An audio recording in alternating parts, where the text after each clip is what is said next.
오늘도 새벽 야화를 찾아주신 여러분, 감사합니다. 구독과 좋아요를 누르시고 행운을 받아가세요. 새벽 야화의 재밌는 이야기 시작합니다. 옛날 조선 경상도 안동에는 왕릉을 돌보는 이참봉이 살고 있었습니다. 그의 나이 이제 40을 넘겼지만 여전히 혼인 한 번 하지 못한 노총각이었습니다.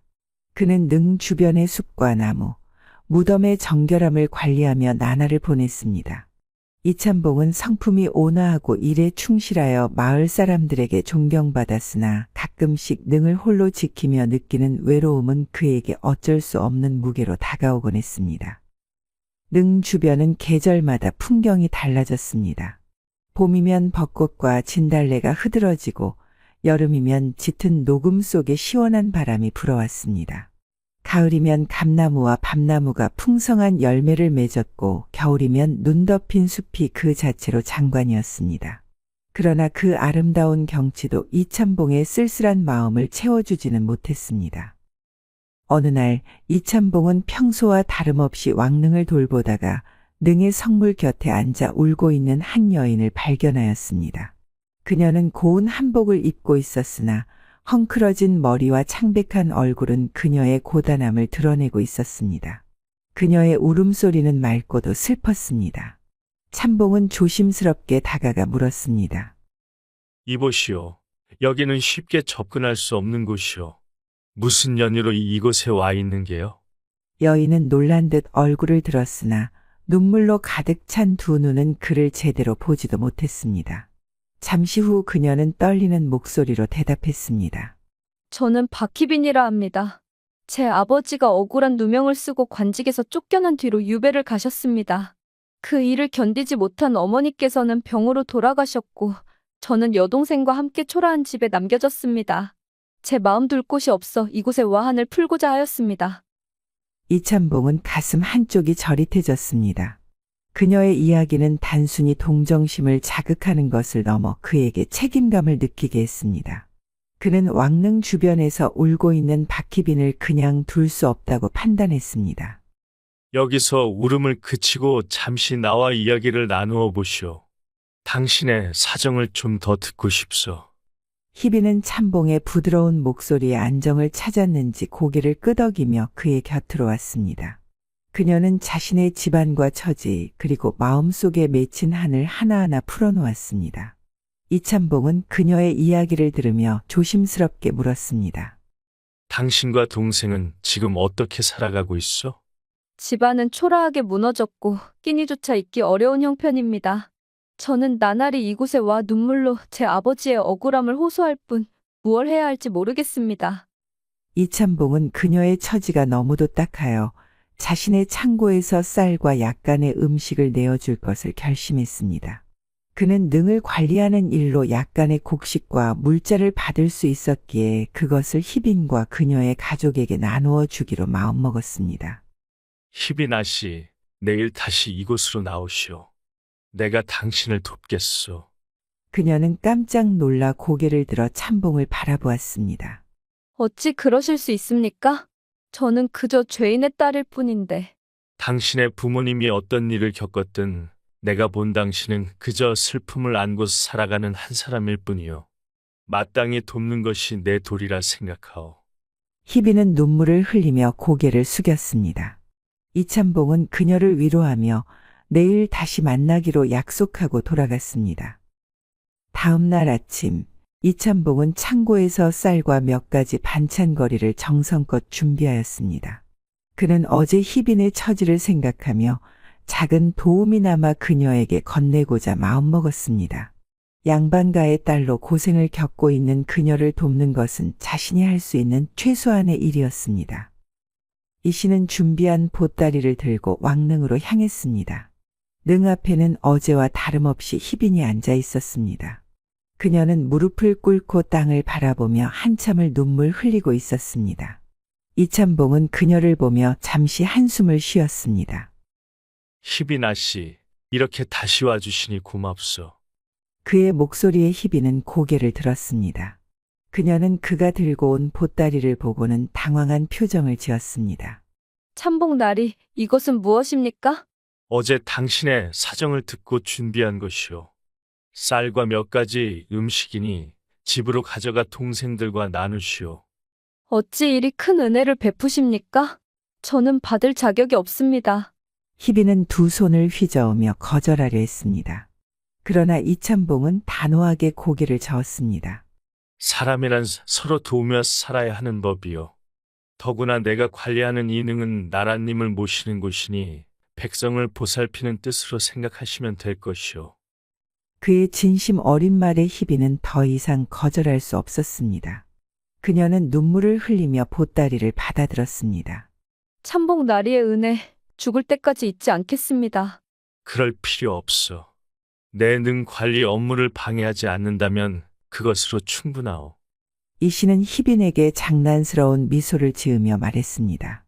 희빈은 그제야 어두운 얼굴에 희미한 웃음을 띄었습니다. 그녀는 보따리를 단단히 쥐고 자리에서 일어나 참봉에게 깊이 절했습니다. 저는 이제 집으로 가겠습니다. 동생과 함께 이 은혜를 갚을 날을 기다리겠습니다. 그럼 조심히 가시오. 그리고 무슨 일이 있으면 언제든 나를 찾아오시오. 희빈은 고개를 숙이고 보따리를 품에 안은 채 천천히 능을 떠났습니다. 이참봉은 그녀의 뒷모습을 바라보며 자신도 모르게 뿌듯함을 느꼈습니다. 누군가를 돕는 것이 이렇게 기분 좋은 일임을 새삼 깨달았습니다. 이참봉은 희빈 아씨가 떠난 후에도 그녀의 처연한 모습이 머릿속에서 떠나지 않았습니다. 그녀가 눈물로 가득 찬 얼굴로 보따리를 품에 안고 돌아서던 모습은 그의 마음에 묘한 여운을 남겼습니다. 그녀를 돕겠다고 결심했지만 그 이상으로 그녀가 어떤 여인인지 더 알고 싶다는 마음이 피어나고 있음을 그는 느꼈습니다. 그날 저녁 참봉은 홀로 앉아 생각에 잠겼습니다. 그 아씨는 어떤 삶을 살아왔길래 저렇게 깊은 슬픔을 품고 있을까? 그리고 내가 그녀를 돕는 게 과연 올바른 일이겠지. 하지만 이내 스스로를 다잡았습니다. 내가 할 수 있는 일을 할 뿐이야. 누군가를 돕는 것은 잘못이 아닐 테지. 며칠 뒤 참봉은 우연히 장에 갔다가 희빈 아씨가 사는 마을에 대한 이야기를 듣게 되었습니다. 그녀의 집은 왕릉에서 멀지 않은 곳에 위치한 작은 초가였고 마을 사람들은 그녀와 그 가족에 대해 알고 있었습니다. 아, 그 집이라면 몰락한 양반가의 딸들이 살고 있는 곳이요.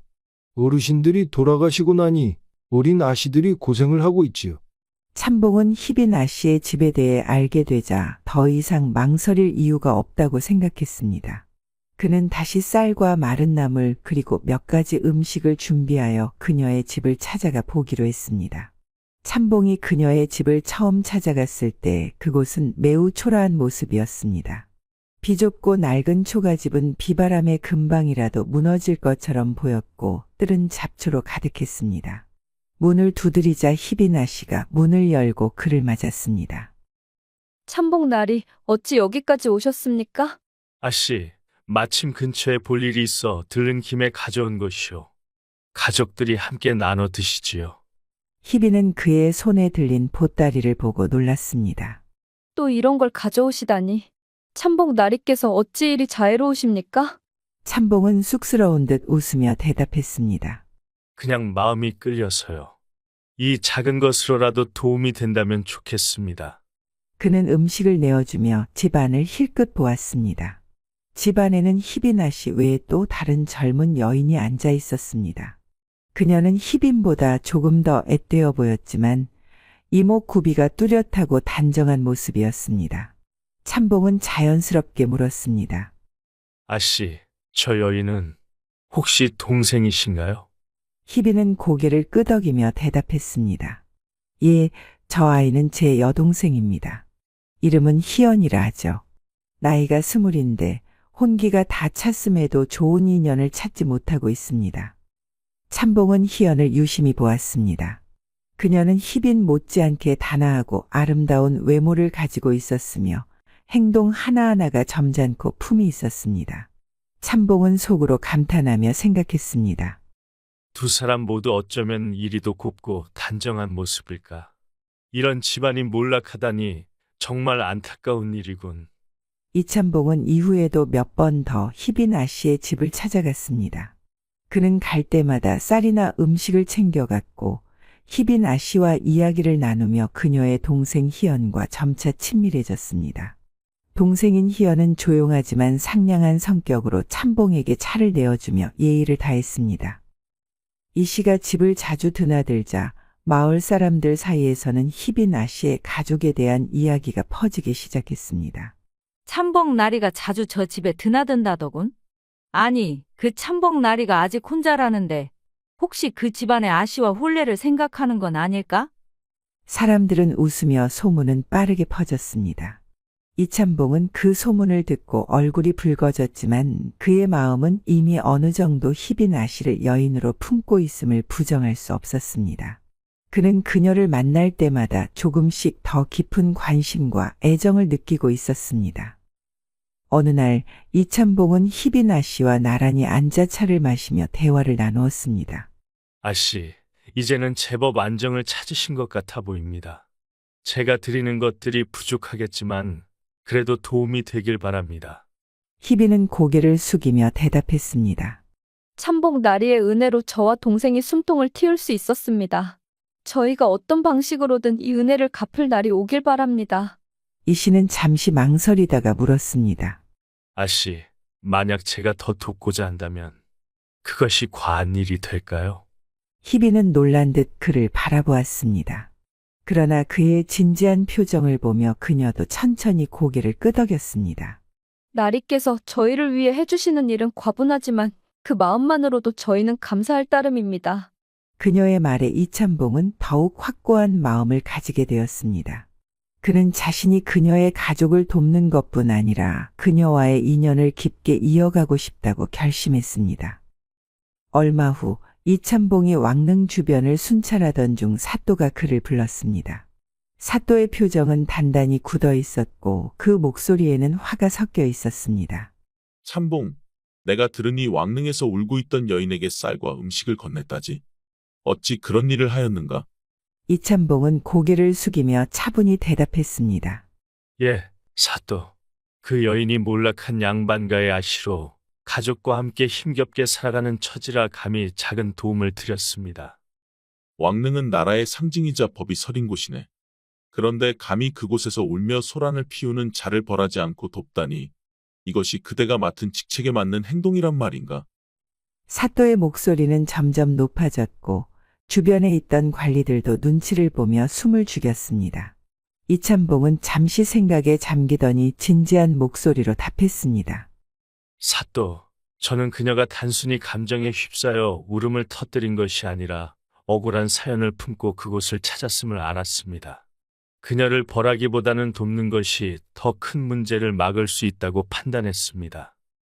더 큰 권위를 실추시키기라도 한다면 어찌할 셈인가? 참봉은 고개를 끄덕이며 진지하게 말했습니다. 사또, 백성이 억울함을 품고 방황할 때 이를 어루만지고 올바른 길로 인도하는 것도 나라의 권위가 아닙니까? 저는 그녀가 잘못된 길로 가지 않도록 작은 도움을 준 것뿐입니다. 사또는 한참 동안 참봉을 노려보았습니다. 그러나 이 씨의 단호하고 성실한 태도에 결국 한숨을 쉬며 고개를 저었습니다. 참봉, 그대의 말이 틀리지 않음을 인정하겠네. 하지만 나라의 법과 질서는 반드시 지켜져야 하니 이 일이 다시는 일어나지 않도록 하게. 명심하겠습니다, 사또. 다시는 이런 일이 생기지 않도록 하겠습니다. 사또는 그를 바라보다가 고개를 돌렸습니다. 이번만 넘어가겠네. 다음엔 나도 관용을 베풀 수 없을 것이네. 이 씨는 감사의 인사를 올리고 물러났습니다. 그는 자신의 행동이 옳았다고 믿었지만 사또의 질책을 계기로 앞으로 더 신중히 행동해야겠다고 다짐했습니다.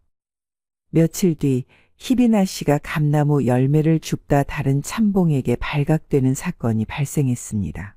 왕릉 주변의 감나무는 나라님의 상징적 재산으로 여겨져 그 열매를 함부로 손대는 것은 큰 문제로 간주되었습니다.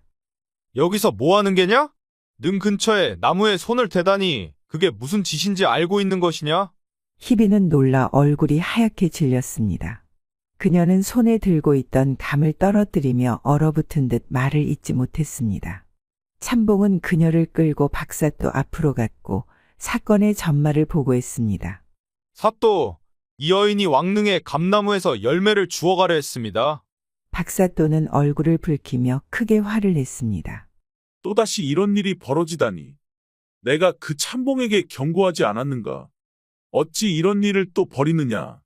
이참봉은 사또 앞에서 무릎을 꿇었습니다. 사또, 모든 것은 제 책임입니다. 제가 그녀와 가족의 사정을 들은 뒤로 제대로 살피지 못해 이런 일이 벌어진 것입니다. 이런 일이 반복된다면 내가 어찌 그대의 충성심을 믿을 수 있겠는가? 박사또는 분노를 참지 못해 호통쳤습니다. 그러나 이참봉은 단호히 대답했습니다. 이번에는 반드시 방법을 찾아 이런 일이 다시는 일어나지 않도록 하겠습니다. 제게 마지막 기회를 주십시오. 사또는 한참 동안 침묵하더니 결국 한숨을 내쉬며 말했다. 마지막이다. 마지막 기회다. 이번에도 어기면 그대는 관직을 내려놓게 될 것이네. 감사합니다, 사또. 반드시 책임을 다하겠습니다. 이 씨는 사건 이후 희빈 아씨를 찾아가 사정을 설명했습니다. 아씨, 이번 일은 결코 반복되어서는 안 됩니다. 제가 할 수 있는 방법으로 도와드리겠지만 나란 일과 연결된 곳에서 잘못된 행동을 하시면 안 됩니다. 희빈은 눈물을 흘리며 고개를 숙였습니다. 죄송합니다. 참복 나리. 제가 잘못했습니다. 더 이상 나리께 누를 끼치지 않도록 하겠습니다. 그녀의 진심 어린 사과에 참봉은 마음을 놓으면서도 그녀의 가족을 돕기 위한 새로운 방안을 생각하기 시작했습니다. 감나무 사건 이후 이참봉은 박사또의 엄격한 경고를 되새기며 희빈 아씨와 그녀의 가족을 돕기 위한 새로운 방안을 고민하기 시작했습니다. 그는 단순히 음식을 나누는 것을 넘어 이 가족이 자립할 수 있도록 길을 찾아야 한다고 생각했습니다. 어느 날 밤, 이 씨는 혼자 앉아 술잔을 기울이며 생각에 잠겼습니다. 그는 박사또가 자신에게 마지막 기회를 준 것을 떠올리며 깊은 한숨을 내쉬었습니다. 그때 문득 떠오른 생각에 이 씨는 조용히 미소를 지었습니다. 사또도 이제 각관직에 오른 젊은 관리라 했지. 그의 관심을 돌릴 방법이 있을지도 모르겠군. 다음 날 이 씨는 왕릉 주변을 돌아다니며 박사또와 우연히 마주친 것처럼 접근했습니다. 사또, 한 가지 줘. 이야기가 있어 말씀드리고 싶습니다. 박사또는 그의 갑작스러운 태도에 의아해하며 물었습니다. 무슨 이야기인가? 제가 얼마 전 만난 박희빈 아씨의 가족에 대해 다시 생각해보니 그녀의 여동생이 혼기가 찬 처녀인데 마을에서도 미모와 품행이 단정하다고 소문난 여인입니다. 박사또는 놀란 표정을 지으며 물었습니다. 그래서 그대가 내게 그 여동생 이야기를 왜 하는 것인가? 이참봉은 미소를 지으며 대답했습니다. 사또께서 혼인을 아직 하지 않으셨다고 들었습니다. 박사또님께 어울리는 인연이 아닐까 하여 조심스럽게 말씀드리는 것입니다. 박사또는 표정이 굳었다가 이내 살짝 미소를 띠며 고개를 끄덕였습니다. 그 여동생이 정말 그리 아름답고 단정한 여인이라면 나도 한번 만나볼 만하겠군. 박사또는 감나무 사건 이후에도 희빈 아씨의 가족에 대해 흥미를 품고 있었습니다. 이참봉의 이야기를 듣고 나서도 그녀의 동생 희연이 어떤 사람인지 점점 궁금해졌습니다. 어느 날 그는 일부러 업무를 마친 후 왕릉 주변을 둘러보는 척하며 희빈 아씨의 집 근처를 서성였습니다. 박사또는 마을을 돌아다니며 희빈 아씨 집 주변에서 마을 사람들과 이야기를 나누었습니다. 이 집에 누가 사는지 아는가? 박사또가 묻자 마을 사람들은 수군거리며 대답했습니다. 그 집엔 몰락한 양반가의 딸들이 살고 있습니다. 특히 동생 희연 아씨는 참으로 고운 처자인데 집안이 어려워 혼례도 못하고 있다더이다. 그리도 고운 사람이던가? 박사또는 속으로 흥미를 느끼며 물었습니다. 예, 사또. 동네 사람들 사이에서도 미모와 품행이 단정하기로 소문난 여인이지요. 하지만 그녀의 집안 형편 때문에 인연을 맺으려는 사람이 없는 듯합니다. 이야기를 들은 박사또는 내심 미소를 지었습니다. 집으로 돌아가는 길에 그는 이참봉을 만나 은근슬쩍 이야기를 꺼냈습니다. 이참봉, 얼마 전에 말했던 그 집의 여동생 말이야. 그녀가 그렇게 단정하고 품격 있는 사람이라면 나도 한번 만나볼 수 있는 자리를 마련해 보는 게 어떻겠나? 이참봉은 박사또의 의도를 단번에 알아차리고 미소를 띄었습니다. 사또께서 정말로 만나 뵙고 싶으시다면 제가 자리를 마련해 보겠습니다. 하지만 혼례를 위해선 아씨의 동의가 필요하니 먼저 그녀와 상의하겠습니다. 박사또는 고개를 끄덕이며 대답했습니다. 그대가 잘 설득해 주길 바라네. 나도 마음의 준비를 하고 있겠네. 이참봉은 박사또와의 대화 후 희빈 아씨를 찾아갔습니다. 그는 차분히 희빈과 대화를 나누며 박사또의 의사를 전했습니다. 희빈 아씨, 사또께서 동생 희연 아씨를 만나고 싶다는 말씀을 하셨습니다. 사또께서는 젊고 유능한 분으로 동생분께 좋은 인연이 될 수 있을 것입니다. 어떻게 생각하십니까? 희빈은 잠시 망설이다가 대답했습니다. 동생의 혼사를 결정하는 일은 조심스러울 수밖에 없습니다. 하지만 참복 나리의 말이라면 믿겠습니다. 제가 동생과 상의해 보겠습니다. 이후 희빈은 희연과 이야기를 나누며 박사또의 의사를 전달했습니다. 희연은 처음엔 부끄러워하며 주저했지만 언니와 이참봉의 진심 어린 설득에 동의했습니다. 며칠 후 이참봉은 박사또와 희연 아씨의 만남을 주선했습니다. 만남은 희빈 아씨의 집에서 이루어졌으며 박사또는 희연 아씨의 고운 외모와 단아한 태도에 크게 감탄했습니다. 희연 역시 박사또의 젊고 당당한 모습을 보고 호감을 느끼게 되었습니다. 이 만남은 두 사람의 혼사를 위한 계기가 되었고 박사또는 본격적으로 혼례를 준비하기로 결심했습니다. 박사또와 희연 아씨의 혼례가 결정된 후 이참봉과 희빈 아씨는 혼례 준비를 도우며 분주한 나날을 보냈습니다. 이참봉은 혼례가 잘 치러질 수 있도록 신경을 썼고 희빈 아씨 역시 언니로서의 책임감을 가지고 세세한 준비를 도맡았습니다. 혼례 준비는 순조롭게 진행되었고 이참봉과 희빈 아씨는 자주 마주치며 의견을 나누는 일이 많아졌습니다. 참봉은 그녀가 성실하고 세심하게 준비하는 모습을 보며 속으로 감탄하곤 했습니다. 아씨, 준비가 많이 번거롭지 않으십니까? 제가 더 도울 수 있는 일이 있다면 말씀하십시오. 참복 나리께서 이렇게 도와주시니 혼례 준비가 훨씬 수월해졌습니다. 저희 동생에게 이런 좋은 인연을 만들어주셔서 감사할 따름입니다. 두 사람은 작은 일도 함께 상의하며 자연스럽게 가까워졌습니다.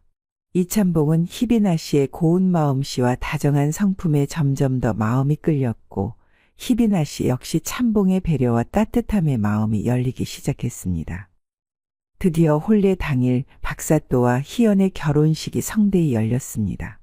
마을 사람들 모두가 참석해 축하했고 박사또는 행복한 표정으로 희연 아씨와 함께 새로운 삶을 시작했습니다. 희빈 아씨는 동생의 행복을 보며 기쁨의 눈물을 흘렸습니다. 그러나 동생이 시집을 가고 나니 희빈 아씨는 집안이 허전하게 느껴졌습니다. 동생은 그녀의 가장 큰 의지처이자 친구 같은 존재였기에 혼자 남겨진 그녀의 마음은 점점 쓸쓸함으로 가득 찼습니다. 며칠 뒤 희빈 아씨는 집 안에서 홀로 차를 마시며 동생과 함께했던 날들을 떠올렸습니다. 그녀는 창밖을 바라보며 나지막이 혼잣말을 했습니다. 잘 지내겠지. 나보다 더 행복한 삶을 살겠지. 그런데 왜 내 마음은 이렇게 허전한 걸까? 그때 문 밖에서 들려오는 소리에 그녀는 고개를 돌렸습니다. 이참봉이 조심스럽게 문을 두드리고 있었습니다. 아씨, 괜찮으십니까? 오랜만에 찾아뵙습니다. 희빈 아씨는 이 씨를 맞이하며 차를 내왔습니다.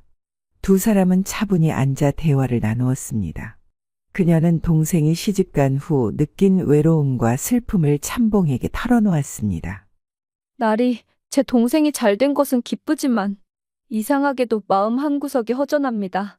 함께 어려운 시간을 견뎌냈던 사람이 떠나고 나니 제 안에 있던 힘마저 빠져나간 기분입니다. 이참봉은 그녀의 마음을 이해하며 따뜻하게 위로했습니다. 아씨, 그런 마음은 당연한 것입니다. 그간 동생분을 위해 얼마나 헌신하셨습니까?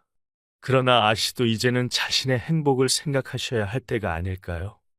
그의 진심 어린 위로에 희빈 아씨는 눈물을 흘렸습니다. 나리, 이렇게 제 이야기를 들어주시고 제 마음을 헤아려 주시니 참 고맙습니다. 참봉은 그녀의 손을 조심스럽게 잡으며 말했습니다. 아씨, 저도 그동안 아씨와 가까워지며 제 마음이 변하고 있음을 알았습니다. 제가 아씨를 모시며 함께 살아갈 수 있다면 제게 더할 나위 없는 행복일 것입니다. 희빈아 씨와 이참봉은 차를 마시며 이야기를 나누는 동안 점차 서로의 마음을 열기 시작했습니다. 밤이 깊어가면서 창밖에는 달빛이 고요히 내려앉았고 방 안의 등불은 은은한 빛으로 두 사람의 얼굴을 비추고 있었습니다. 이야기는 끊임없이 이어졌고 서로의 마음은 어느새 감춰질 수 없는 진심으로 물들어 있었습니다. 아씨, 이참봉이 조심스럽게 그녀의 손을 잡으며 말했다. 아씨와 함께하는 이 시간이 제게는 무척 소중합니다.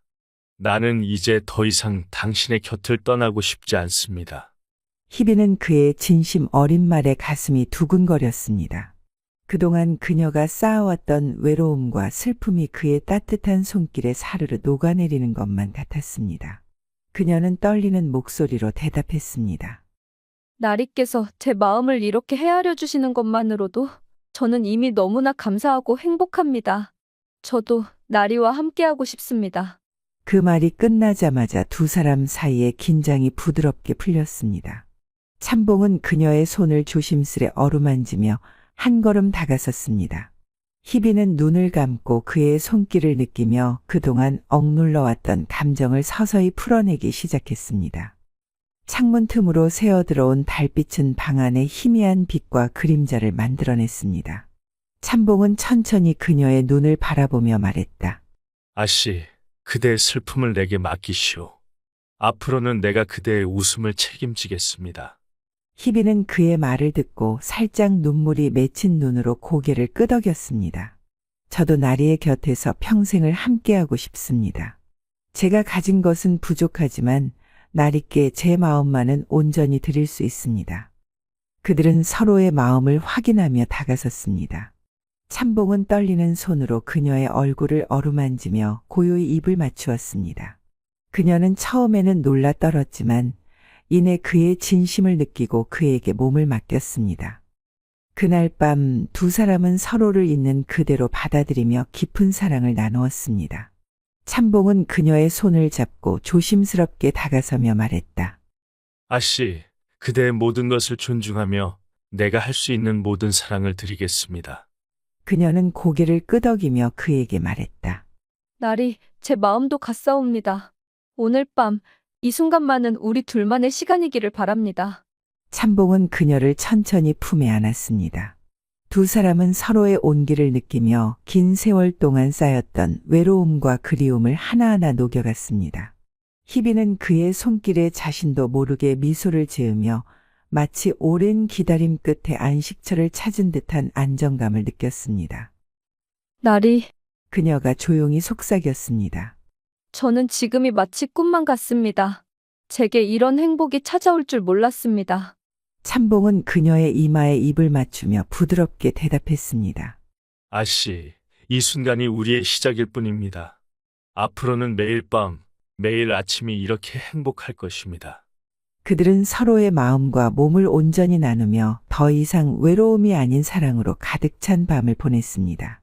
두 사람은 서로를 통해 진정한 행복과 위로를 발견하며 그날 밤을 영원히 잊을 수 없는 추억으로 간직하게 되었습니다. 이날의 만남은 단순한 감정의 교류를 넘어 두 사람의 인생을 영원히 바꾸는 사랑의 시작이 되었습니다. 그들의 사랑은 다음날 아침까지도 방 안에 은은히 남아 이제는 결코 떼어낼 수 없는 깊은 인연으로 이어졌습니다. 시간이 흐르며 두 자매는 각자의 자리를 찾아 행복한 삶을 살아갔습니다. 몰락한 양반가의 딸로서 외로움과 고난 속에 살아왔던 희빈과 희연은 진정으로 자신들을 이해하고 아껴주는 두 남성을 만나 사랑의 결실을 맺었습니다. 희연은 박사또와 혼례를 올린 뒤 사또의 든든한 지지 속에서 가정을 꾸렸습니다. 희빈 또한 이참봉과의 사랑을 확인한 후 혼례를 올리고 그의 곁에서 행복한 나날을 보냈습니다. 두 자매는 비록 집안이 몰락하며 많은 것을 잃었지만 진정한 사랑과 소중한 인연을 얻었습니다. 박사또와 이찬봉은 처음에는 각자의 직무에 엄격한 잣대를 들이대던 사람들이었습니다. 하지만 그들이 가벼운 마음으로 내어준 용서와 이해는 자신들에게 큰 사랑과 행복으로 돌아왔습니다. 박사또는 자신의 엄격함을 내려놓고 희연을 마음에 품었으며 이찬봉은 자신의 직무를 넘어선 따뜻한 배려로 희빈을 사랑하게 되었습니다. 사또는 어느 날 희연에게 농담조로 말했습니다. 내가 그때 참봉의 말을 듣지 않았더라면 이렇게 고운 아내를 얻지 못했겠지. 희연은 부드럽게 웃으며 대답했습니다. 나리께서는 제 마음을 얻으셨으니 참복 나리께도 감사 인사를 드려야 하지 않겠습니까? 박사또는 그 말에 크게 웃으며 다음 날 이찬봉의 집으로 술을 들고 찾아갔습니다. 박사또와 이찬봉은 이제 형님, 아우처럼 지내며 서로의 가정을 자주 오갔습니다. 그런데 재미있게도 집안에서는 그들의 계급이 뒤바뀌는 일이 잦았습니다. 이찬봉은 자신이 집안에서는 형님 대접을 받는 일이 종종 있었다며 장난스럽게 농담을 던졌습니다.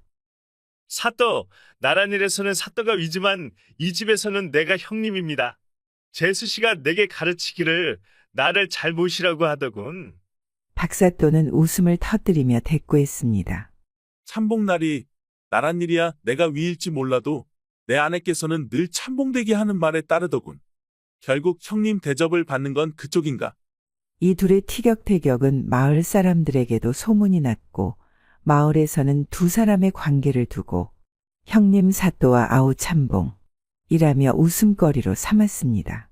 그러나 두 사람은 그런 소문을 개의치 않고 오히려 즐기며 지냈습니다.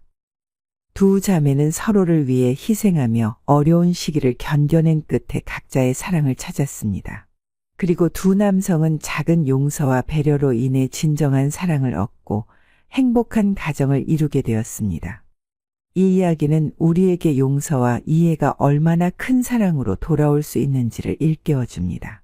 또한 사회적 지위나 물질적 조건이 행복의 전부가 아니라는 사실을 보여주며 진정한 행복은 서로를 아껴주는 따뜻한 마음에서 비롯된다는 것을 깨닫게 합니다. 박사또와 이찬봉이 술잔을 부딪히며 웃음 짓는 모습 뒤로 두 자매가 서로를 바라보며 미소 짓는 장면으로 이야기는 끝이 납니다.